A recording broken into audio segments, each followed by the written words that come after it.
لله نحمده ونستعينه ونستغفره ونعوذ بالله من شرور أنفسنا ومن سيئات أعمالنا من يهده الله فلا مضل له ومن يضلل فلا هادي له أشهد أن لا إله إلا الله وحده لا شريك له وأشهد أن محمدا عبده ورسوله أما بعد أعوذ بالله من الشيطان الرجيم بسم الله الرحمن الرحيم طه ما أنزلنا عليك القرآن لتشقى إلا تذكرة لمن يخشى تنزيلا ممن خلق الأرض والسماوات العلى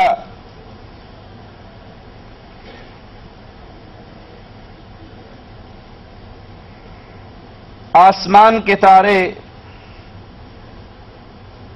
اتنے زیادہ اور لاتعداد ہیں کہ کوئی ان تاروں کو گننا چاہے باوجود کوشش کے وہ ان تاروں کو گن نہیں سکتا۔ امت محمد کریم صلی اللہ علیہ وسلم میں ایک ایسی ہستی اور ایک ایسی ذات بھی ہے جس طرح پوری دنیا کوشش کر لے آسمان کے تاروں کو نہیں گن سکتی، اسی طرح آقا علیہ الصلوۃ والسلام کے اس ساتھی اور اس صحابی کی نیکیوں کو بھی کوئی نہیں گن سکتا۔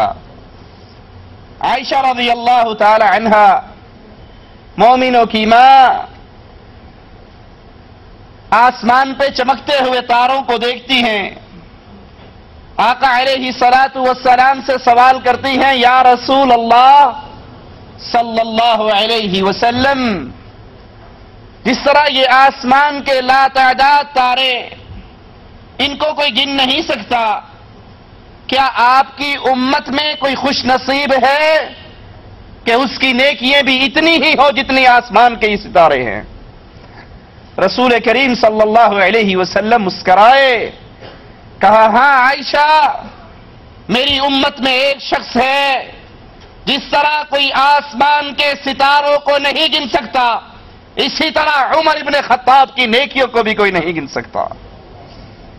عمر ابن خطاب رضی اللہ عنہ وارضا، جن کی کنیت ابو حفص، ولادت رسول صلی اللہ علیہ وسلم کے 13ویں سال مکہ میں پیدا ہوئے، زمانہ جہلیت میں، دور جہلیت میں بھی عرب کی سفارت کا عہدہ امیر عمر رضی اللہ عنہ وارضا کے پاس تھا، تجارت آپ کا پیشہ، اور اسی تجارت کے پیشے سے منسلک ہو کر اتنی ترقی پائی کہ شاہان روم و فارس کے دربار میں آپ کا اثر و رسوخ تھا۔ نبوت کے 6 سال عمر رضی اللہ عنہ وارضا لا الہ الا اللہ کے توحیدی نعرے کو اپنے سینے سے لگاتے ہیں، اسلام میں داخل ہوتے ہیں، اور اسلام لانے سے پہلے مسلمانوں کے اور آقا علیہ الصلوۃ والسلام کے شدید ترین مخالف اور دشمن ایک دن گلے میں تلوار لٹکائی ہوئی غصے سے گزر رہے، ایک مسلمان جس نے اپنے ایمان کو ابھی تک چھپایا ہوا تھا، وہ دیکھتے ہیں تو کہتے ہیں عمر کہاں کا ارادہ ہے؟ غصے میں ہو، ننگی تلوار گلے میں ہے؟ کہا آج میں محمد صلی اللہ علیہ وسلم کو قتل کرنے کے لیے جا رہا، نعوذ باللہ، کیونکہ اس نے ہمارے قریشی سرداروں کو بیوقوف گردانا ہے اور ہمارے معبودوں کے بارے میں غلط بات کہتا ہے، غلط جملے کہتا ہے، ان کی توہین کرتا ہے۔ اور یہاں پر اس جملے کو کبھی نہ بھولیے، رسول کریم صلی اللہ علیہ وسلم جن کے اخلاق سے پیارا اخلاق کسی اور کا، جن کی میٹھی اور شیریں زبان سے پیاری گفتگو اور زبان کسی کی نہیں، سائل کہتا ہے عائشہ رضی اللہ تعالی عنہا کو، میرے نبی کا اخلاق کیسا تھا؟ مومنوں کی ماں، اہل ایمان کی ماں جواب میں پوچھتی ہے، کیا تو نے رب کے قرآن کو نہیں پڑھا؟ کہا مومنوں کی ماں قرآن تو پڑھا ہے۔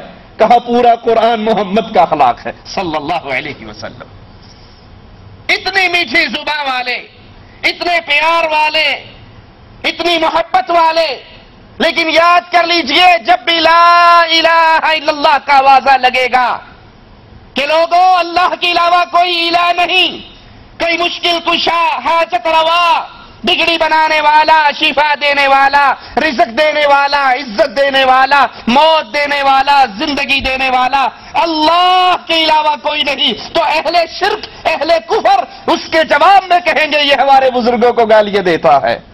آج بھی یہی اعتراض ہوتا ہے جب ہم لا الہ الا اللہ کی دعوت دیتے ہیں تو اہل شرک جواب میں کہتے ہیں یہ ہمارے بزرگوں کی توہین کرتا ہے.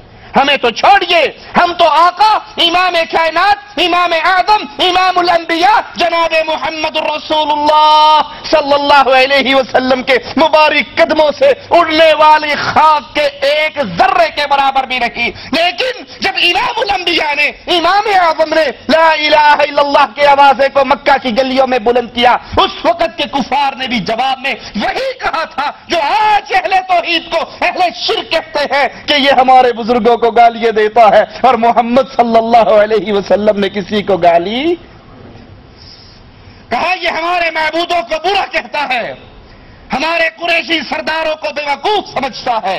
آج میں اس کی گردن کاٹنے کے لیے جا رہا ہوں. وہ کہتے ہیں تو بڑی بری راہ پہ جا رہا ہے، تو بڑے خطرناک راستے پہ جا رہا ہے، کسی اچھے کام کے لیے نہیں جا رہا. جواب میں کہتے ہیں لگتا ہے کہ تو بھی مسلمان ہو چکا ہے، میں محمد صلی اللہ علیہ وسلم سے پہلے تیرا ہی کام سٹارٹ کیوں نہ کروں. کہا میری طرح بڑھنے والے، جس اسلام کے امام اور نبی کو مٹانے کا سوچا ہے وہ اسلام تو ہے خطاب کے بیٹے تیرے گھر میں داخل ہو چکا ہے. کہا کیا مطلب؟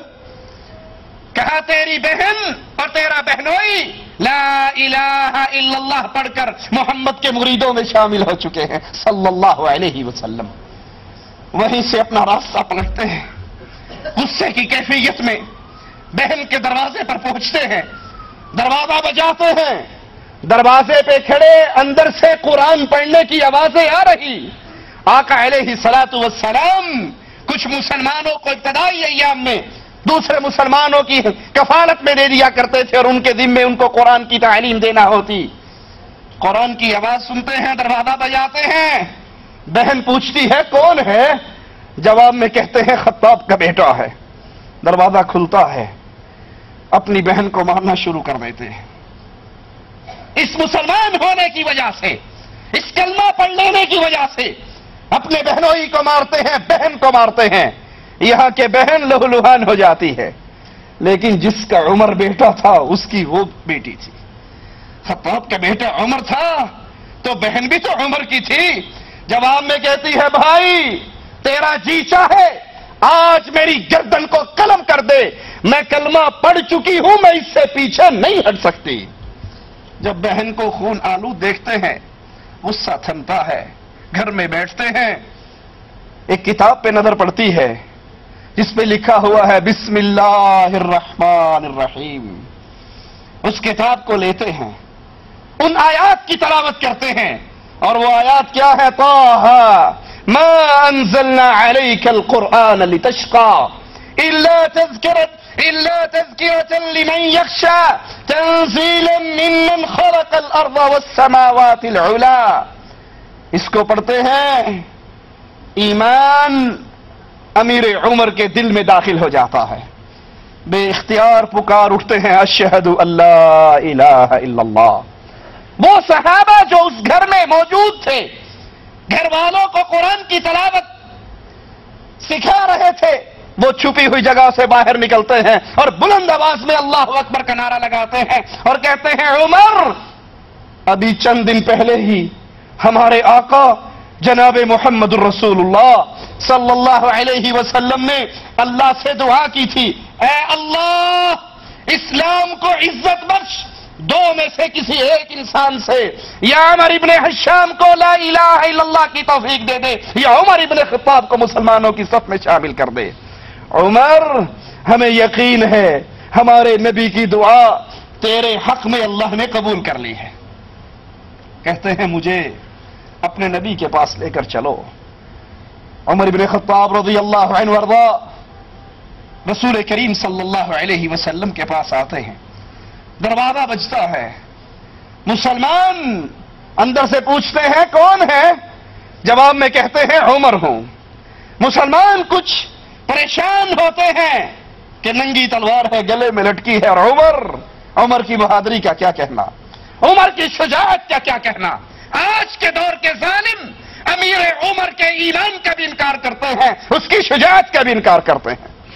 فاضل علوی ایک شیعہ ذاکر ہے، وہ کہتا ہے اس عمر نے رضی اللہ عنہ وارضا، ابو بکر، عمر، عثمان تینوں نے مل کر کسی کو ایک چاقو بھی نہیں مارا، تو بہن کو مارنے سے تو کوئی بہادر نہیں بنتا۔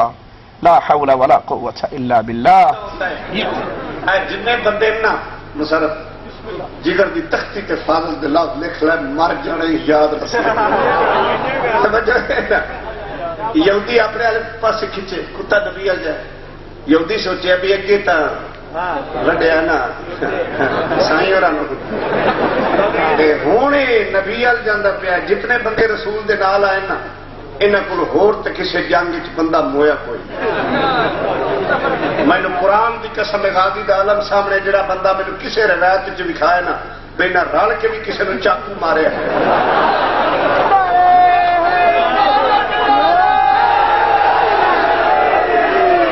میں مذہب چھوڑ دے سا تے وقت بہن نو کٹن نال تے بندہ بہادر نہیں نہ بندا۔ یہ عمر کے ایمان کے منکر، یہ عمر کی بہادری کے منکر، اور جو صحابہ کے ایمان کا منکر ہے، مومن اس کو مومن نہیں مانا کرتے۔ حمزہ، اللہ کا شیر حمزہ رضی اللہ عنہ وارضا، سید الشہداء حمزہ اندر بیٹھے ہیں۔ جب پتہ لگتا ہے کہ عمر ابن خطاب آیا ہے، کہتے ہیں دروازہ کھول دو، اگر یہ نیک نیت سے آیا ہے تو اس کو خوش آمدید کہا جائے گا، اور اگر یہ بری نیت سے آیا ہے حمزہ عمر کی تلوار سے عمر کی گردن کو کاٹ ڈالے گا۔ دروازہ کھلتا ہے، امیر عمر اندر داخل ہوتے ہیں، دو صحابہ اس کی بازوؤں کو پکڑتے ہیں۔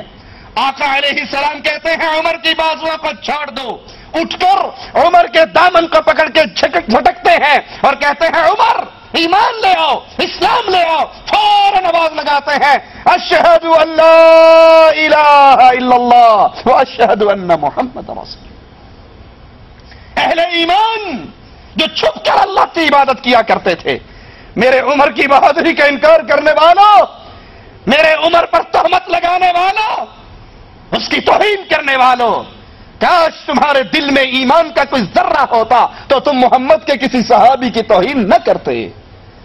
مسلمان چھپ کر اللہ کا نام لیا کرتے تھے، اور اس دن اتنی بلند آواز سے عمر کے اسلام لانے پر نعرہ تکبیر بلند ہوتا ہے کہ مکے کی گلیاں گونج اٹھتی ہیں۔ مسلمان پہلی مرتبہ اللہ کے نام کو اتنی بلندی سے مکے کی گلیوں میں بلند کرتے ہیں، اس آوازیں کو بلند کرتے ہیں، باہر نکلتے ہیں، کھل کر شرعام اللہ کی توحید کی آواز کو پہنچاتے ہیں۔ ماموں کے گھر جاتے ہیں، ماموں کو کہتے ہیں میں مسلمان ہو چکا ہوں۔ ماموں کہتا ہے ایسا نہ کرنا، یہ غلط حرکت نہ کرنا۔ کہا تم کہتے ہو نہ کرنا، میں کر چکا ہوں، اشہد ان لا الہ الا اللہ۔ ماموں گھر سے نکال دیتے ہیں، ایک اور قریشی سردار کے پاس جاتے ہیں، ان کو جا کر اس کی خبر دیتے ہیں، وہ بھی اپنے گھر سے نکال دیتا ہے۔ پھر جمیل بن عمر کے پاس جا کر امیر عمر اپنے ایمان کا آوازہ بلند کرتے ہیں، وہ فوراً بھاگتا ہے، خانہ کعبہ میں پہنچتا ہے، قریش قوم موجود ہے، اور ان کے سامنے کہتے ہیں سنو، عمر ابن خطاب بھی محمد کے مریدوں میں شامل ہو چکا ہے۔ یہ سارے قریشی اٹھتے ہیں، حضرت عمر رضی اللہ عنہ وارضا کو مارنا شروع کر دیتے ہیں۔ عمر کے ماموں سے یہ منظر دیکھا نہیں جاتا، آج سینے چڑھا کر آتے ہیں اور کہتے ہیں سنو، میں عمر کو پناہ دیتا ہوں، آج کے بعد کوئی عمر پہ ہاتھ نہ اٹھائے۔ لیکن عمر کی غیرت برداشت نہیں کرتی کہ عام مسلمانوں پر ظلم ہو اور یہ ماموں کی پناہ میں رہے۔